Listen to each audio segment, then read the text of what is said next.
Miami Mayor Francis Suarez joins me now. Boy, I'm looking forward to this. I like Formula One. I like all race cars, but Formula One is pretty special. One question I have about it, how do you make room? I was in Miami about a month ago. It is, even when it's not rush hour, it's packed. How do you make room for all those speed cars?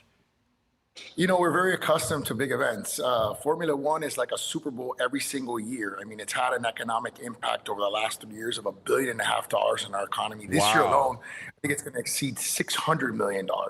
And it's, it's a multi-month process to get it ready, creates thousands of jobs that are, the creation process and that are permanent in nature. And it's just something that, for us, in some ways, it's better than a Super Bowl because Super Bowls are typically in February, which is our high season, and our hotels are already booked. This is in May, which is kind of getting closer to the slow season. So it's an incredibly well-timed event for purposes of the city's calendar year. And that also helps defray a little bit of the traffic and the congestion because it's not quite as high season as it would be in December or February. That's very smart. Now, how many fans are you expecting to come in, though? Oh, wow. It's like 275,000 fans. Ooh. I mean, it's incredible.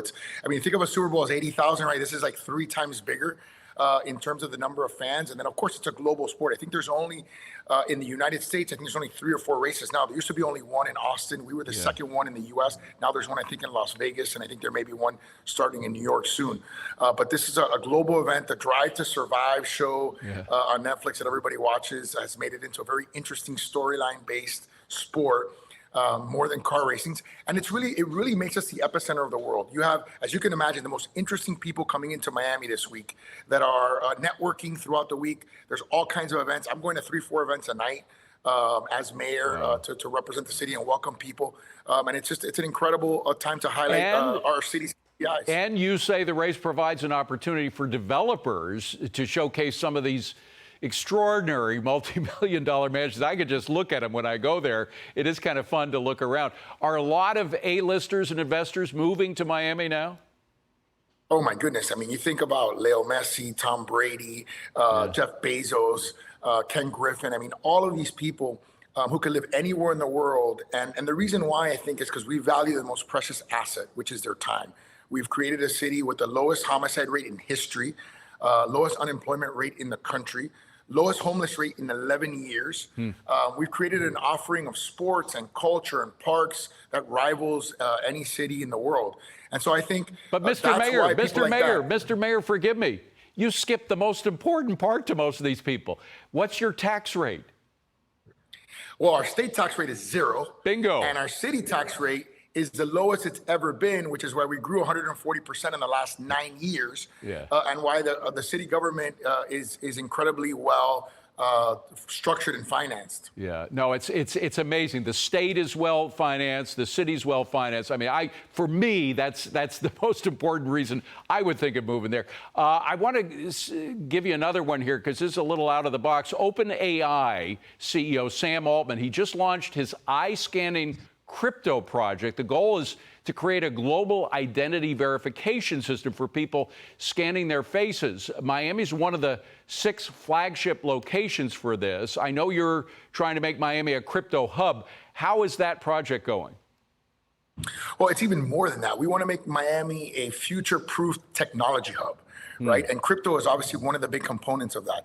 We chose crypto because we thought we could have a first mover advantage by being, one of the first cities to go all in on a technology that was going to change and revolutionize the world.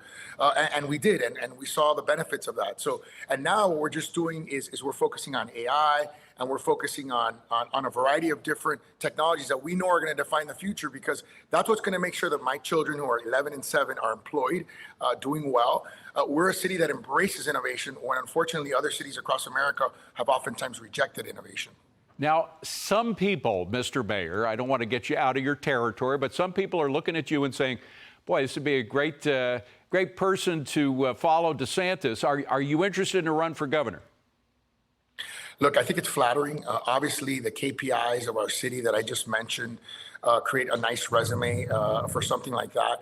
But to be frank, I mean, I have 200 days left in office. I'm focusing every single one of those days on making those gains permanent.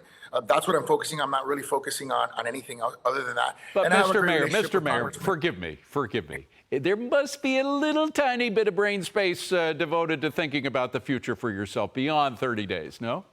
Listen, of course I think about the future beyond the next 200 days, but I have a great relationship with the congressman. I respect the president's endorsement. I have a great respect for the president and a lot of love for him. And it's hard to win a Republican primary without his endorsement. So I think for me, I'm focusing on being the best mayor that I can be, because this has been my life's work. This is my passion. And I think what we've done here is created one of the most unique ecosystems in the world, and people are coming from across the world to live here and choose Miami. Yes, yes. And you said the congressman, you're talking about Byron Donalds, of course, who's thinking of a run for the governorship. Well, frankly, you have a good bench. Let me put it that way. Mayor, wonderful to have you. Have a wonderful Formula One race. It's going to be very exciting to watch. I will be watching from a distance, but it should be a lot of fun. I appreciate you coming on. Well, next year, come. And I'd love to invite you. All right. Thank you very much. Appreciate you being here.